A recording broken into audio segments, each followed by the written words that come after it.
Okay, so without more ado, I shall introduce you to our guest speaker, who is Stephanie Austin, and she's going to talk on the intriguing title of Turning to Crime in Retirement. I tried, it didn't work. Okay. Stephanie is a best-selling author of the Devon Mystery Series, and you can see her books on the table here. These are crime novels set on Dartmoor. Stephanie lives in Devon, and I'm told has had a varied career as a teacher, artist, and antiques trader. So, Stephanie, over to you. Thank you.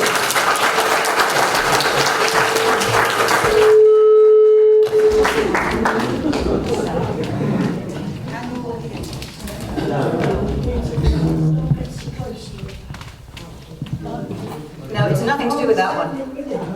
No, I've got a, can you hear me now? Yeah, that's better, isn't it? Wonderful. Right, okay. Yes, the title of this talk is Turning to Crime in Retirement. Well, you all look like honest, respectable people. I don't know what you're doing here, really. Unfortunately, if you are looking for a how-to guide on pulling off a Brinks-Mat-style robbery, I'm not able to help. Because the crime I turned to in retirement was crime writing. However, I understand that there are full instructions on the internet, if you know where to look, on pulling off every kind of crime. And the easiest one, apparently, is fraud. So I'm sure we'd all understand that. So, I'm going to talk about crime writing and how I came to become involved with it and what inspired me and all that sort of stuff. But first of all, I'd like to spend a little time talking about crime fiction. Crime fiction is the second most popular genre of books in this country. I assume you all know what the first one is? Romance. Romance, yes. Love makes the world go round. But crime comes second, and it's interesting to speculate, really, why are we so fascinated by crime? Is it because, as statistics tell us, 1 in 50 of us is a psychopath? 1, 2, 3. I think we got at least 1 in here. Okay. So, crime fiction. Why? What's the appeal of it? Why do we love to read about things that would absolutely horrify us if they happened to us in our real lives? And I think there's 2 answers here. I think one is the vicarious thrill. It's nice in the safety of your armchair to sit and read about horrific, exciting happenings. And secondly, and perhaps more importantly, there's a puzzle to be solved. There's the truth to find. And I think this is, in a way, a win-win situation for the crime writer, because people get a great sense of satisfaction if they can sort out who done it before they get to the end of the book. If they can guess it, that's a great thrill for them. But at the same time, it's a great thrill, I think, if you can get to the very final page and find you've been hoodwinked, led up the garden path, it's not the person that you thought it was, and hasn't the right of being clever. So it's a win-win situation. It's you know, either way, it's going to be good. So I don't know which interests you more, whether it's the danger element of it, the jeopardy, the thrill, or whether it's the solving of the mystery, the solving of the problem. When we talk about the mystery side of things, most people think about detective fiction. But I wonder, do you know how far in our literature we have to go back to find the first detective stories? How far back do we have to go? Anybody got any ideas? Conan Doyle is a very good one. Yeah, we have to go back a bit further than that, actually. We have to go back to Edgar Allan Poe, who most people think of as a horror writer of horror stories like The Pit and the Pendulum and so on. And he died in 1840, which was actually 10 years before Conan Doyle was born. So 10 years before the creator of Sherlock Holmes came along. And he's acknowledged by some people to be the master of the modern detective story, the father of the modern detective story. And just very briefly, if you take one of his stories, The Murders in the Rue Morgue. It's a classic locked room mystery. Set in Paris, the body of a young woman is found in a locked room, stuffed up a chimney. The body of her mother lies in the courtyard below, throat cut. The room is the only occupied room on the 4th floor of an otherwise empty building. The door's locked, keys on the inside, and all the shutters are locked and closed. The only clues we have are that the crowd in the street who heard the terrible screams coming from this room and rushed up the stairs and broke in, heard voices coming from this room. And they all agreed that they hear the voice of a Frenchman. But the other voice, no one can agree on what language was being spoken. Now along comes amateur sleuth Auguste Dupin, an aristocrat who has fallen on hard times, but not such hard times that he actually has to go to work. So he's free to solve crime. And he solves the crime by a process of deduction and observing clues which, of course, the police have completely overlooked. And I don't want to spoil it for you in case you want to read Murders in the Rue Morgue, so I won't tell you the end of the story, except to say that it does involve an escape to orangutan. Now, since then, the detective story has developed a lot. And Conan Doyle, somebody mentioned Conan Doyle, the creator of Sherlock Holmes, did acknowledge his debt to Poe, because there are similarities between the character of Auguste Dupin and Sherlock Holmes, although Sherlock Holmes is by far the greater character. I mean, he inhabits our imagination whether we've read the stories or whether we haven't. But since then, the detective story has become very popular, and one of the things that helped to popularise it in the beginning of the 20th century was that we had an increasingly literate and increasingly mobile public. People were coming into work from the country, into towns, on the trains. They had forced leisure time, if you like. There on the platform, there are the newspaper sellers who are also selling cheap paperback books. And so reading becomes to occupy the leisure time of an increasingly literate, increasingly mobile population. And the detective story becomes very, very popular and turns into the sort of thing that we expect to find in Agatha Christie and so on.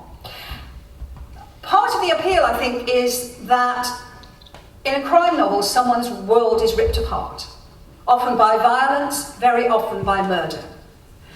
And yet we know that by the end of it, someone will have solved this crime and put everything right again. And that character may actually become the real reason why you read the books, because we develop faith in these characters, whether they are Poirot or Marple or Vera or whomever. And that person may be a professional policeman, may be a private eye who works outside of the police but usually has useful links in there somewhere. Or it may be an amateur sleuth, which means it can be a person just like you or me. P.D. James, very famous crime writer, says that detective fiction allows us to believe that we live in a rational universe where things that go wrong get put right in a way that they don't necessarily in real life. And that is actually part of the appeal of it.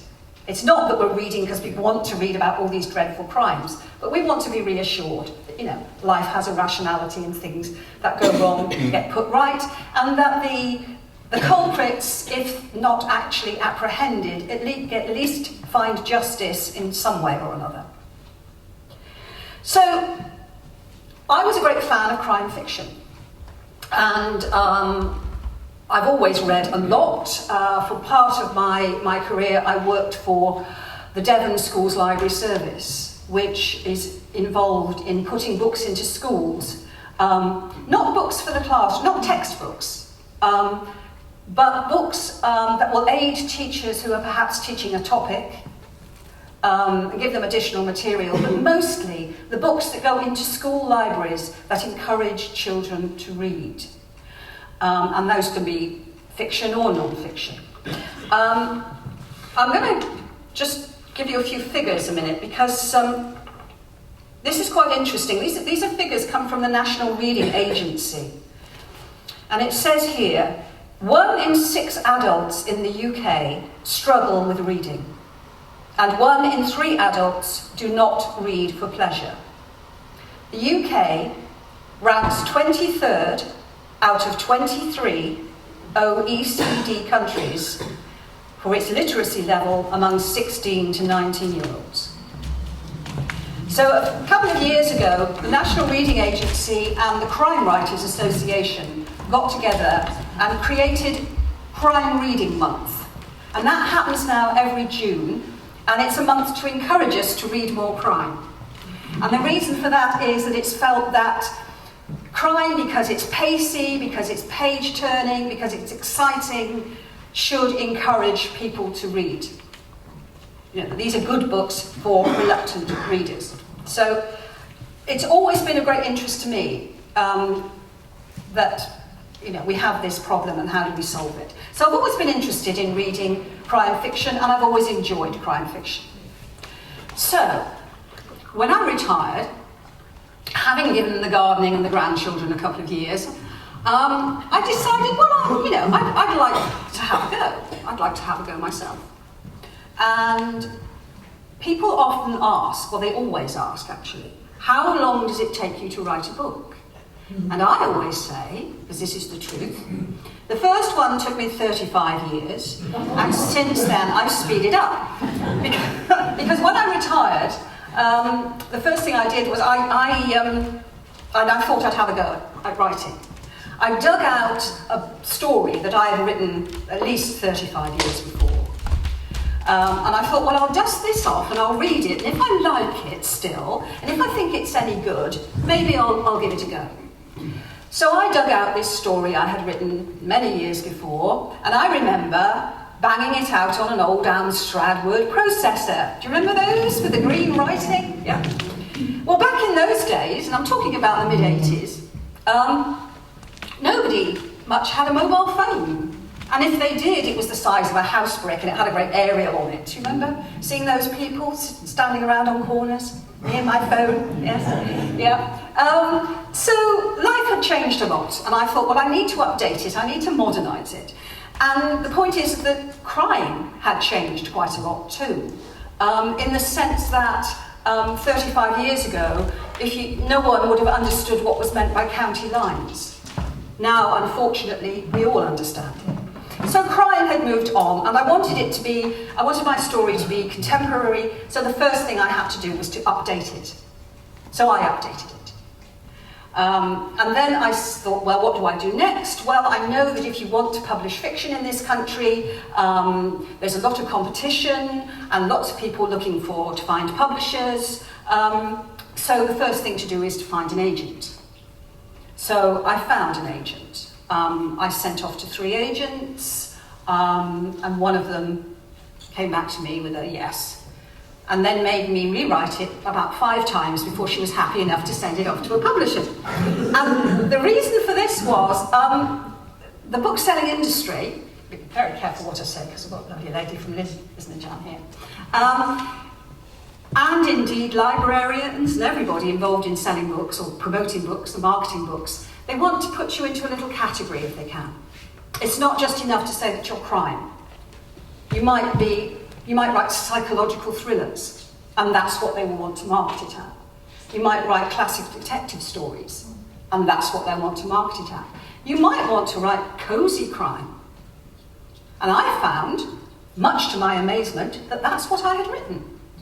I'd never heard of cosy crime. I didn't know what it meant. It sounds revolting. It sounds like murder by flower arrangement, or kittens or something. In fact, I still dispute this with my publisher, whether this is right for me. And you can ask the lady over there what she thinks. But I think the reason that I'm put into that category is because my books are not graphically violent, and they don't contain graphic sex scenes. And I think with a cosy crime, it should be a book that you can read at bedtime, but it won't give you nightmares. And that readers should feel confident about that. So I guess that's why I go into that category. Although, from my point of view, I do not think if something is classed as cosy crime, that makes it any less suspenseful, page-turning, exciting. It should not be any less because it's marketed as cosy. So anyway, after we got over the cosy crime bit and I was on the market, we managed to sell my first book to a publisher. And since then, I've got book 7 coming out very shortly. So we've, as I say, I've actually speeded up a bit since that first 35 years. What I'm going to do now is I'm going to read to you from the first book, and this will introduce you to my primary character, my heroine, Juno Brown. And from then, I can then talk to you about how the whole thing has developed. Right, okay, so this is the first book, which is called Dead in Devon. And this is the prologue. It takes about 5 minutes to read. If you rest your eyes during this, I shan't be offended. And can I apologise for my Devon accent? If it's a bit Bristol, it's because I'm a Bristol girl, really. Okay. Murder is a messy business, especially for the person who has to clear up afterwards. In this case, me. I didn't commit the murder, you understand? I just found it. Him. I found him. Poor old Nick lying on the hearthrug, his skull smashed in, and a lot of what should have been inside it spattered across the tiles of his fireplace. I knew something was wrong when I arrived at his front door. It should have been tight shut, that door, leaving me staring at the scratched black paintwork as I waited for Nick's shuffling footsteps to approach, heard the rattle as he drew back all the bolts, and wondered, for the umpteenth time, why the silly old fool didn't save himself the bother and let me have a key. Very tight on security was old Nick. But the door moved at my touch, swung wide as I pushed it, leaving me staring down the corridor at the half-glass door that led to the back of the shop, and at the stairs rising to the flat above. I should have been following him up those stairs, listening to his laboured breathing as he climbed, hearing his radio playing in the kitchen, smelling his breakfast toast. As I began to go up, I called out. There was no sound of running water from the bathroom on the landing, no movement from behind the frosted glass panel in the door. I tapped on the glass anyway and called his name. As I reached the turn of the stair, I could see the main light was on in the living room, although it was daylight outside. I ran up the last few steps, calling out, thinking perhaps he'd had an accident or a stroke, that he'd been lying there all night, which, as it turned out, he had. "What were you doing there?" the detective inspector asked me later, as we sat across the table from one another in a hastily requisitioned interview room at the back of an estate agent's. "It's Tuesday. I work for Mr. Nicolai on a Tuesday," I explained. "What do you do?" He was a large, kindly-looking man, probably someone's favourite uncle, and he was doing his best to set me at my ease. Not so his companion, the young detective constable sitting beside him.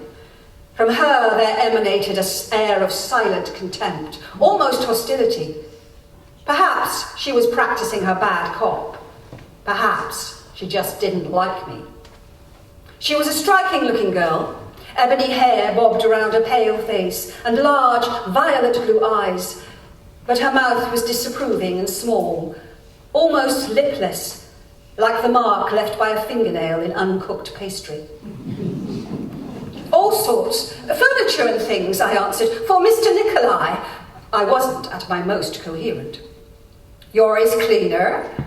The inspector's sandy eyebrows shot up in surprise. "If you don't mind my saying, you seem to, He left the sentence hanging, but I knew what he was getting at. "I'm working my way down in the world." My voice didn't sound my own. My throat ached with sobs, with silent screams. I rolled the ragged ball of damp tissue up my hot cheek and sniffed, staring into the mug of walnut brown tea growing cold on the table in front of me. I'd tried picking it up earlier, but my hand had shaken too much and I'd been forced to abandon the attempt. "Now, Miss Brown, may I call you June?" the inspector asked gently. "Juno," I corrected him. "My name is Juno." "Juno," he repeated, "like the goddess." The young detective constable gave the faintest smirk, a tiny tug of her little mouth. Perhaps she didn't think I was goddess material. "Is that your van parked across the road? The old Astra?" the inspector went on, making a connection. "Domestic goddess is written on the side. Is that yours?" "Mine, all mine. You really can't miss it. It's a bright, cheery yellow with black writing. Juno Brown, domestic goddess, housework, gardening, home help, domestic care, house sitting, pet sitting, dog walking, no job too small. The paint job had cost me more than the vehicle. So you clean Mr. Nicolai's flat?" He returned to the murder in hand. It was a bit more complicated than that. "Not his flat, no. He employed me to help him with his stock, clean up things he might want to sell, take to auction. But recently, he decided to reopen the shop. I've been helping him get it ready, redecorating." "How long have you been working for him?" About 5 months." "You got to know him pretty well." I nodded, forced to blow my nose. "Yes, I think so." "Juno, do you know of any reason why anyone should have wanted to harm Mr. Nicolai?" I hesitated for a fraction too long, and he leant forward intently. "There were the Russians," I breathed out at last. "Russians?" he repeated, frowning. I sniffed into the disintegrating tissue and nodded. He cast a brief glance at his companion, and then back at me. "What? Russians?" So that's the opening of the first book. And Juno sets out to discover who murdered Mr. Nicolai. And this starts her off on her career as an amateur sleuth. And as the series develops, she develops a very bad habit of being very good at finding dead bodies. Now, the series is set in Ashburton. I'm often asked why. Why did I choose Ashburton? Well, I didn't. To be quite honest with you, I did what a lot of writers do. I made up my own little location. I thought, I want a little town on Dartmoor, and I'll put in all the bits of different towns that I like. So a bit of Chagford, and a bit of Lustley, and a bit of Bovey Tracy, and a bit of, all the towns and villages. I put them all together, and I created a kind of environment for Juno to inhabit. And my agent sent the book to Alison and Busby, who are now my publishers. And they said, "Well, we like the story, we like it very much, but we want you to set it somewhere real." And my agent came back to me, and she gave me a couple of hours to make up my mind where I was going to put it. And I decided, well, if it has to be real, it has to be Ashburton, for a variety of reasons, one of which was I knew the place, I knew people who lived there. But, it's unbeatable as a location. One of the things that attracted me to it greatly is the fact that the 18th century Methodist preacher John Wesley went there and called it the most sinful town in England. And I thought, well, it's good enough for John Wesley, then it's good enough for me. And it has a very interesting history. At one time, there were 28 alehouses in Ashburton, which, if you know the size of the place, is extraordinary. There was a gaming house there, and it's still there. If you go into North Street, the main shopping street, and you look at the Co-op building, above the fascia, you will see there are grey tiles facing the front of the building, and you can pick out hearts and diamonds and aces and clubs. And that's because in the 18th century, it was a gaming house. In the early 19th century, the stagecoaches used to time their arrival with the bear baiting and the bull baiting and the cockfighting that went on. And if we go back to the 1670s, to the court records, they're the court elite records, there is a record that the Lord and Lady of the Borough were had up for not having maintained a cucking stool. Now, a cucking stool, and you have to be careful how you say it, is a ducking stool for adulterers. And it's recorded in the court record there, no town needed it more. So there you are, a wonderful place. And if you know it, you will know that it's right on the edge of Dartmoor, right on the edge of all that wonderful landscape, in which a lot of the action of my books takes place. It's near the A38, which is good for chasing cops and robbers. And it has wonderful nooks and crannies and old buildings and lovely little lanes where you can hide a body, and it's just fabulous, really. So it was a good choice. And it was probably, setting it somewhere real was probably the best advice I was ever given from a publishing point of view. Because there's no doubt at all that people love to read about places that are familiar. I get a lot of feedback from readers that say, they recognise places and they like to read about places that they know. At the same time, I get a certain amount of feedback that tells me that people don't like made-up places, or they don't like the names of recognisable places being changed. So it was quite a canny decision to set it in a real place. I didn't really intend to write a series. It just kind of happened. I'm going to go back to P.D. James again. She says that writing a detective story is like putting together a jigsaw with no picture to guide you. And that is very true. You can get lots and lots of good ideas, and then you've got to try and fix them into a cohesive whole, and they don't always all fit.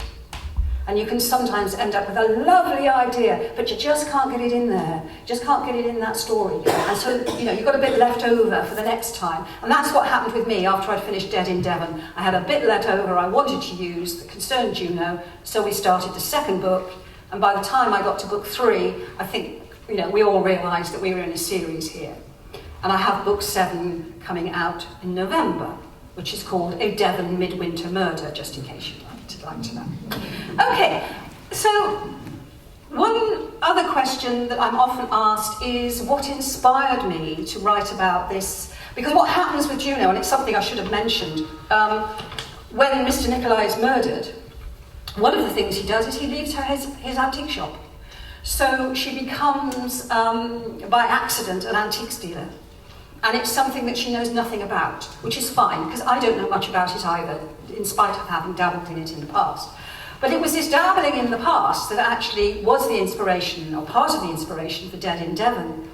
Again, at the time I wrote first wrote the story, back in the 1980s, I was working as an artist, trying to earn my living as an artist, and failing spectacularly, because I wasn't really very good. But I had a friend. I had a friend who was very, very good. He could paint in any style you asked him to. And he had a stall once a week at Bermondsey Antiques Market in London. Now, I don't know if any of you know Bermondsey Antiques Market. It's very different now from what it was back in the 1980s, when it was much bigger. But it used to happen on a Friday, and the streets were closed down around Bermondsey Square, and it took place in Bermondsey Square. Now, as a market, it dates back to probably the 18th century, if not earlier, and it used to trade all night. And the reason it traded at night was because between the hours of sunset and sun up, you do not have to provide any proof of provenance. So you can sell stolen goods all night long, and nobody's going to bat an eyelid. Now, obviously, by the time we get to the 1980s, 1990s, it's changed, but not that much. It used to start about 4 in the morning. And you'd have to park your vehicle, if you were a stall holder, you needed to park your vehicle at the curbside by your number, because all the stall numbers were painted on the curb, the night before, and spend the night there, because if you didn't, you would never get near it the following morning to unload or load up. So you'd have a cold, uncomfortable night in a van or whatever, And at 4 in the morning, God bless them, the men from the council would turn up with the planks, the trestle tables for your stall and all the ironmongery that went with it, and unload at 4 in the morning. Now, if you're thinking about the winter, you realise this is in the pitch dark and jolly cold as well. And by the time you've got your stall together and you've got your goods out and it's still dark, the customers start arriving with their torches. And most of these people are dealers, and they've come because they don't want anyone else to find that Ming vase or that undiscovered Rembrandt before they do. So it starts very early. Now, I am sure that among the hundreds of respectable, honest, upright antiques dealers, you know, most of them were like that. They were honest, they were upright, they were respectable. But I met a lot of people who made their own antiques.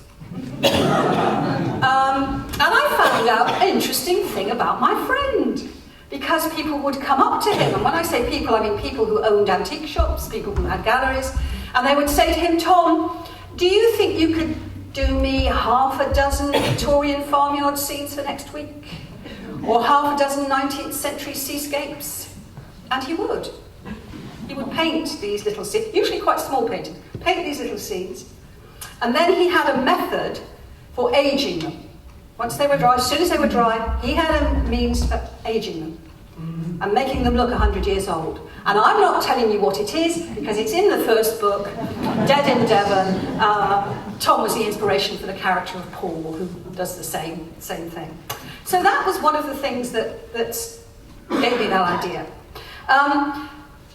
But now here I am, and I'm writing about a real place. And there are great advantages, as I've just mentioned, to writing about real places. There are also great disadvantages, because you can't control the local population. They don't seem to realise they're there for you and your books. They want to do their own thing. You know, like put up houses where you don't want them to, or close a visit.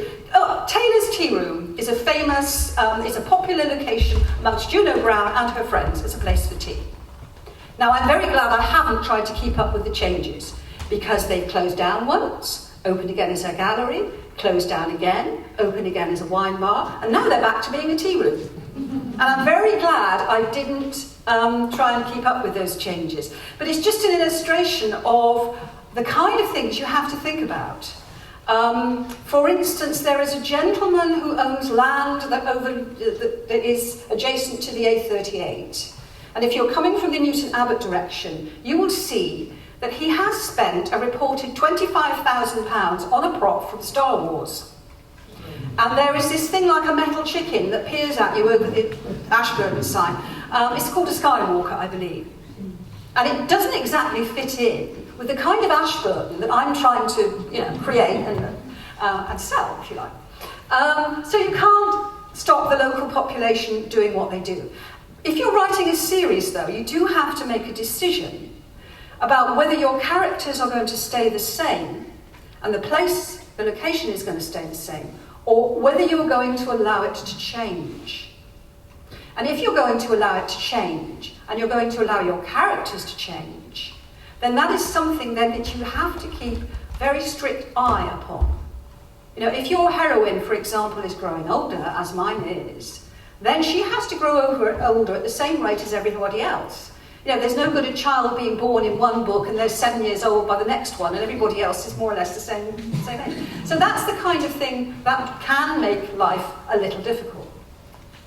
The other problem I've created for myself is that I write in the first person. And I write in the first person because I love books written in the first person. I enjoy the intimacy. I enjoy the way in which the character can talk directly to the reader. But it does create problems in plotting, because you have to, the only way that Juno is going to know something has happened is either if she's been there and she's witnessed it, or someone has told her about it. And so, you know, there's no omnipotent third eye looking down that sees everything. So that does affect the way that you plot and the way that you plan. And I have to say, because this is another question that often comes up, is do I plan everything in advance? No, I do not. And I haven't yet met an author who admits that they do. You start off with an eye. I can only talk about how I do things. I start off with an idea, and then I think about all the things that need to have happened if I'm going to turn that idea into a sentence and put it on paper. Now, what does the reader need to know about this before this thing can happen? And, good ideas don't occur to you in chronological order. Very often, you can be halfway through a book and you've got oh, hang on, that's a better way of doing it, that's a better way of saying it. Or I need to introduce a new character who hasn't been here before, and I have to go back, and I have to kind of thread that idea or that character in a way that appears natural, so that when they appear, the reader accepts them as being real. Any questions at this point? Yes. What I find confusing is if you bring a character in and then bring it in about 3 or 4 chapters along the line, I've then got to go back and find out where did you come from? Yes. That's why I'm not a great lover of Charles Dickens, because he brings a character in and I think, well, where did he come from? That's my biggest problem. Yeah, I think it's a problem for all of us, especially as we get older. But I always find these, if you've got a really big book, a thick book, a doorstep book, it's not helpful, as you say, somebody introduces a character earlier on and then doesn't refer to them for several hundred pages, because like you, I have to think, well, hang on a minute, I know, I've heard this name before, perhaps, but I don't remember who this person is. And I think it is quite important to try and keep your reader involved with everybody, although you can't have every character involved at the same time. But my heroine has a group of friends who appear in all of the books. And I think one of the things you have to remember is, yes, this is about a mystery, this is about a murder, and what our end game is to solve that. But at the same time, all of these friends have lives of their own, and you have to keep them living, you have to keep them growing along with the main character. So there is always stuff that gets interwoven into the main plot, which is actually more about the characters, more about their lives. And from the feedback I get, I understand that this is really a lot of what makes people read. It's not just the murder, it's the characters involved, it's their lives, it's their situations. But you've got to kind of keep all that pot boiling. And another thing with a series is you can read them in any order. They're all standalone books, but most people like to do them chronologically. But of course, if you're standing in a bookshop, or if you're in one of those wonderful charity shops where the books are really cheap, and you see something that appeals to you, you often pick it up and take it home and start reading, and then you think, oh, hang on, and you look in the inside cover and you discover this is number 28 in a series of 56 or something. It's not usually quite that bad. But the point is, I can't stop people from picking up the title that appeals to them.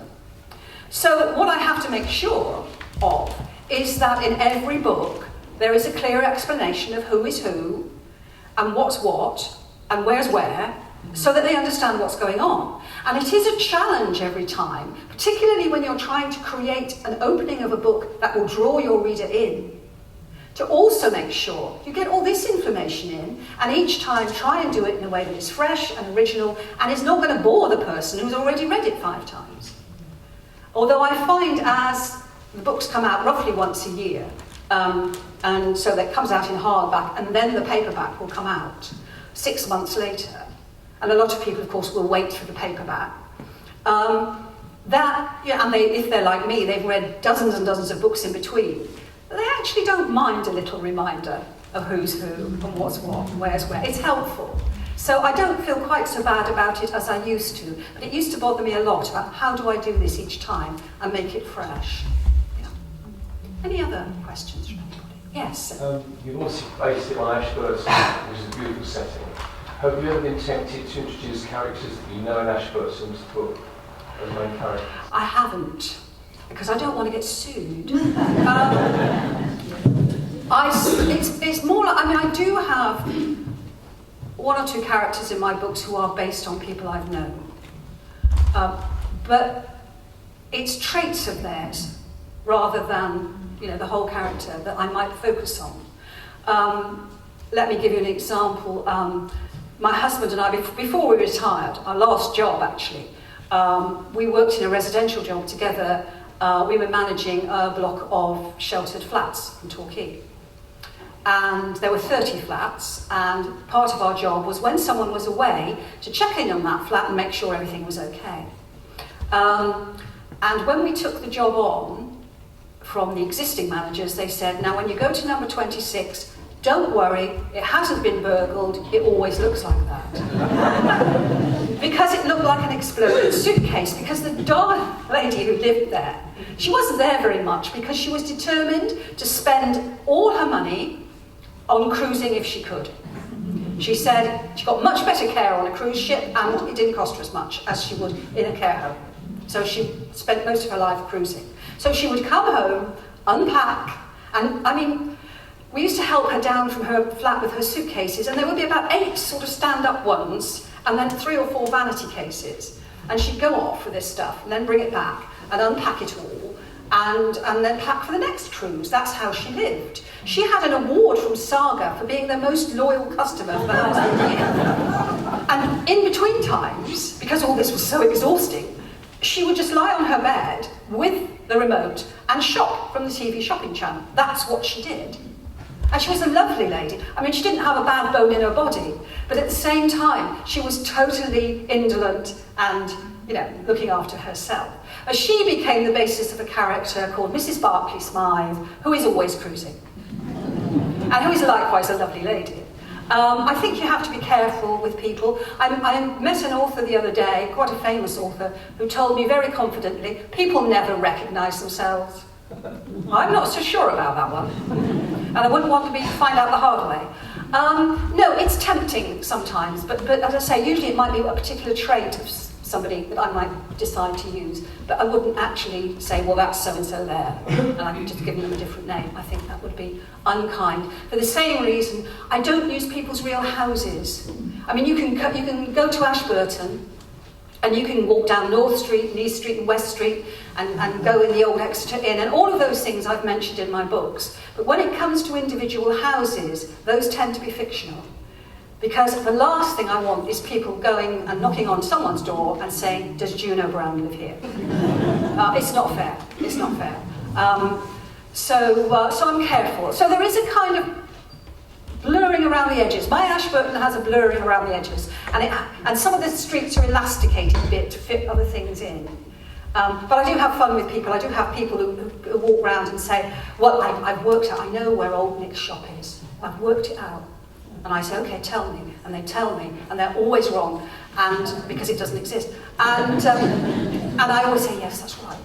Because as far as I'm concerned, if that's where it is in your head when you imagine it, then that's where it is. And I'm not going to tell anyone they're wrong. Just as there was an argument taking place between 2 readers the other day at an event like this. And I mean, I very clearly described Juno in the books as about 6 foot tall with a lot of red hair. Because I wanted to make her physically unlike me. So I thought, I know what it's like to be a short, fat brunette. What's it like to be a tall, red-haired? But they were having an argument because one of them was, no, Juno is dark. She's got dark hair. And so that's how that lady imagined her. So that's fine. If that's what's in your head, that's fine. I'm not going to argue with that. So. Any other questions? Do you have a sort of a resume of the books to like an aid memoir, you know, so... What, for me? Yes. Oh gosh, yes. Well, no, I don't know. What I have is I have a great big folder. It started off as a wall chart, and then it covered the entire walls like an ancient Egyptian tomb. Just got too big. I have a big book that reminds me things like what someone's surname might be, because I always refer to characters by their Christian name, and I can forget what surname I gave somebody. How old they are, whether I killed them off at the end of the book or the beginning of the book. That's useful to know. In fact, you can't really put too many details in, but sometimes the only thing you can do is go back and read your own book, because you do forget. You do forget because you're always thinking about the one you're writing, and it's easy sometimes to forget details from previous ones. And it's easy to forget things like, how did I describe a particular thing? How did I describe that particular sunset? I don't want to do it the same every time. I don't want to find out I've used that exact phrase before. And there's no way of making notes about that. The only thing you can do is go back and have a look. So yeah, that can be a bit of a problem. Absolutely. Yeah. Yeah. Yes. Why your books be turned into television dramas? This I find if you've read the book and then you see it on TV, it ruins the book. Right, okay. Did you all hear the question? Yeah, okay. Would I like my books to be turned into a television series? And the lady here said she often finds it ruins the book, okay, if they turn it into a TV series. I'm ambivalent about this one. I've got mixed feelings. From a financial point of view, it would be wonderful. That's where the money is. But having seen Antique Celebrity Road Trip being filmed in Ashburton and doing about 5 minutes of material outside an antique shop and seeing the problems it caused for people trying to go up and down the street, then no, I'm not sure I would wish that on the people of Ashburton. As far as spoiling the book is concerned, I think if you're going to sign the contract and take the money, you've got to be quite philosophical. You've got to say, well, now the rights are now theirs and they will do what they want. And if you look, for example, at something like Vera on the television, there is a screen that comes up that says, based on the characters by Anne Cleves. So these are not the stories she's written. They've taken the character, now they're writing their own stories. That's what happens. And I think, you have to say, well, that's what they're doing. And in terms of spoiling the books are still there. The books are still there for people to discover. And if that happened to me, I would carry on writing the books. So, yes, I understand exactly what you're saying. I'm sure we've all had the same experience, particularly with casting, because, we all see, as I've just demonstrated, we all see characters in different ways in our heads. And for somebody to get it right is very, very difficult. There are occasions when I do think they get it right. For example, Anthony Horowitz's Magpie Murders was on recently. He wrote the screenplay, so that probably made a difference. But I thought they got that really, really well. I thought they did it splendidly. But yes, it's a dilemma. And I don't really know, but yeah. Okay. I'm going back to Charles Dickens. Right. Now, he does such a lot of description of his characters. Now, I like to watch the drama on TV because you can see that character and you think, yeah, this is, I can relate because it's on screen, and whereas Dickens has described an old hag and all that. If I can't visualise that, I can't read, I can't go on. They do the hard work for me. Yes. I find that very beneficial. I think it can be. I mean, I think particularly when there are books that are perhaps daunting to read because of their language. I mean, if you're reading Dickens now, you are reading archaic language, yeah? Particularly for young people younger than ourselves. So I think that can be very beneficial. But I mean, when you say, if I can't visualise the character, then I would say you need to read better writers. Really, because we should be able to visualise a character. Well, in whose opinion? Yes, okay. I mean, historically, yes, we all got taught Dickens at school. Don't know if they still do, but they, yes, but things change, things move on, and I think we all have our favourites, and they're not necessarily the people that we've been told we ought to like. We like who we like, and that's it. Yes, ma'am. Talking about things moving on, you mentioned about the brick telephone. Yes. Of the first book when you originally wrote it. I'm assuming that you've had to incorporate all the new technology that's happened and social media. Right, okay. And what about artificial intelligence? Is that coming into too? They're not coming into my books. Okay, let me just say, the mobile phone is a curse for the thriller writer, the crime writer. Because the last thing you want when your hero or heroine is in direst peril is for them to be able to pull their damn phone out of their pocket and summon assistance. Fortunately, on Dartmoor, the signal is very patchy. So I've got that. But yes, I mean, you're absolutely right. It is a serious point. Do you embrace it or do you ignore it? And I think there are quite a lot of writers who write about the recent past in order to get around that problem. You know, they're setting their stuff in the 50s or the 60s or whatever.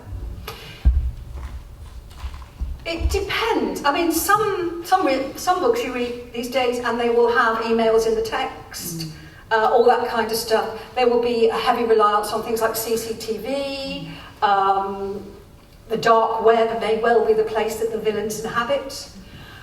So you've got, I think, got to make a decision whether you're going to incorporate it or whether you're not. Now, Juno certainly looks a lot of things up on the internet, particularly about antiques, and she does obviously communicate with people by email and so on. But I don't make a great deal of it. You know, it's not a huge part of the books because, as I say, we're set on Dartmoor, so we don't have to.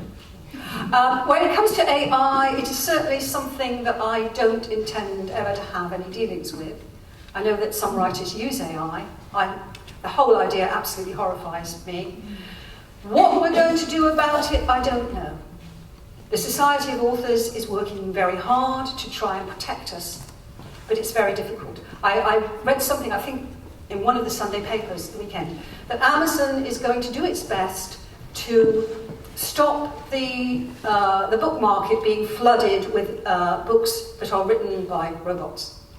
And so they're going to do that by limiting the number of books that an author can submit.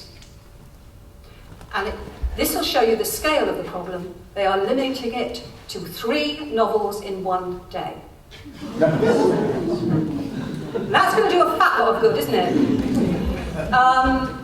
I mean, if you think that most books take 6 months to a year, maybe a couple of years to write, depending on their content, you know, three novels a month would be more realistic, and 3 novels a year would be more realistic yet. It's a huge problem. I don't know what we're going to do to safeguard ourselves. I really don't. Because I have a friend, I was talking to a friend of mine, Hannah Dennison, who is a writer who lives and writes about Totnes. She found her Facebook had been cloned, and that you could have that had a link to a totally bogus website that was nothing to do with her at all, and that of course was asking for money. And she had to sort of, get it all closed down and so on. So we are vulnerable these days in a way that we weren't vulnerable perhaps 20 years ago. Well, we can all just hope that we're not going to be affected by it, but it's difficult to see how we're not, to be honest. Yes? Going back to characters, Yeah. I'm finding that in some books there's so many characters, I think, oh gosh, where did that one come from? Some books come out with a list of characters at the beginning, just to help you along the way. Had you thought about doing that? I could. I mean, that would be something that my publisher would have to agree to. And certainly, if you've read Ellie Griffith's wonderful series, the Ruth Galloway series, at the end she has a list of who the major characters are to remind you, and it's not a bad idea. My books are average about 80 to 85,000 words. They're not long, so I'm hoping my reader can kind of keep up with things. But if I was writing a much longer book, then I certainly would. There's a David Mitchell book, the man who wrote Cloud Atlas and so on, and I can't remember the title. It's something like you might know, the 24 Autumns of, and it's a Dutch name, and all of the characters, it's about the Dutch in the 17th century in Japan, and all of the characters are either Dutch or Japanese. So every time you come across a name, you've got to kind of go back and find out who it is, because it doesn't kind of stay in your brain. So there are times when, yes, you absolutely have to, but yeah, I agree. I think books can be too busy, too long, very often. Yeah, yeah, indeed. Yes? How much, if any, of books 8, 9 and 10 is already in your head? Okay. I've just started book 8, right? I have a rough idea of where the story is going. I've just taken 2 months off from book 7 because we've moved house, we've moved to Ashburn from talking. I knew that my plan to bring the property prices down. No, it's not quite like that. But we've done it over a long period. It wasn't just a day thing. So I've taken a couple of months off, and I know that I've got to get on with the next one. So I've plunged in as the only way of kind of getting started, really. So the answer to that is not a lot. not a lot. And I don't know how many books I'm going to write in this series. I think I will know when I get there whether this story is told and finished and ended. I do get people asking me not to stop, so that's a bit of a pressure, really. And of course, some series, if you look, in the front of books, are 20 books long. I mean, I forget how many Poirot books Agatha Christie wrote, but she wrote a lot of other characters as well as Poirot. So, some people have a lot of long series. I'm just concentrating on this one because, 5 years ago I wasn't published. So it's been quite a steep learning curve for me. But our number 8 is on its way. And 9 and 10, I don't know yet. We'll wait and see. And do you have an idea of where 8 will finish? Yes, I do. Very often, it's where a book will end that is the idea that comes up, is the final, or it's the big exciting bit before you get to the end, that will come to me first, and then we work towards that.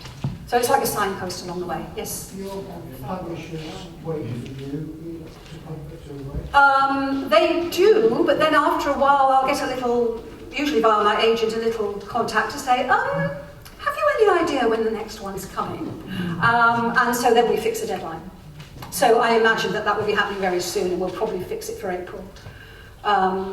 Because that makes sense in terms of the next book's out in November, the paperback will come out in February, and so the next book would be, How are you recompensed for all your writing and books? Who actually pays you? Okay, right. No, I pay her. She doesn't pay me. I get my money through her. She gets paid first, and she pays. Yeah. The publisher, and one of the reasons I went for traditional publishing rather than trying to publish myself was I wanted to spend somebody else's money. I didn't want to risk my own money on publishing a book. You get what's called an advance, and that is exactly what it says it is. It is an advance against royalties. It has to be earned back before you start getting paid royalties on each book. The percent. So if they give you £1,000, Yeah. when they pay you 2,000, they take 1,000 off because they've already paid you. Is that how it works? You don't get paid anything until you've earned your money back. So if you get paid 3,000, for example, they have to sell that number of your books, and then you'll start to get royalties after that. And the advances increase with more popularity. They should do, and they have. No, they have gone up. They have gone up. But I have also known authors whose advances have gone down. If, for example, they give you an advance and the book doesn't sell as well as they had hoped, they might offer you less, or they might decide they don't want the book at all.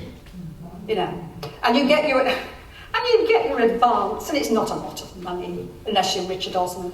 I'm not bitter, not a bit. You get it split up. You get a third of it when you sign your contract. You get a third of it when you deliver the book, and you get a third of it when the book's actually published.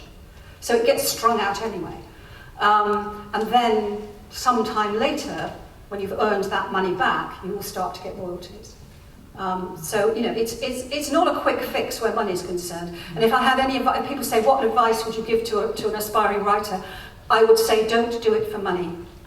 Because I don't know many. I do know some who are making a lot of money, but I don't know many. Most writers struggle financially. So. How does royalty work? Because you've already written it. How does it stop people copying, or how does that work? Well, you have copyright. You have copyright. The legal right to be identified as the author, which again AI is going to mess up completely. But the royalty is a percentage of the book sold, and you get that after the books are sold. So once a year you will get twice a year, although usually about 3 months after which you should have got it. You will get a statement which is incomprehensible and needs a degree in accountancy to understand, and you will also get money. You will get your money through that. Any of your books on Kindle? They're all on Kindle. They're all on ebook. Audio. What they used to be audiobook, it's now Audibles that you download, and they're all in paperback and hardback, and now they have started to come out in large print, which is great. So you can get those in the libraries. So on all platforms, as they say. Yeah. Okay. Any more questions? Okay. Well, shall I thank you, Stephanie, for an interesting and stimulating.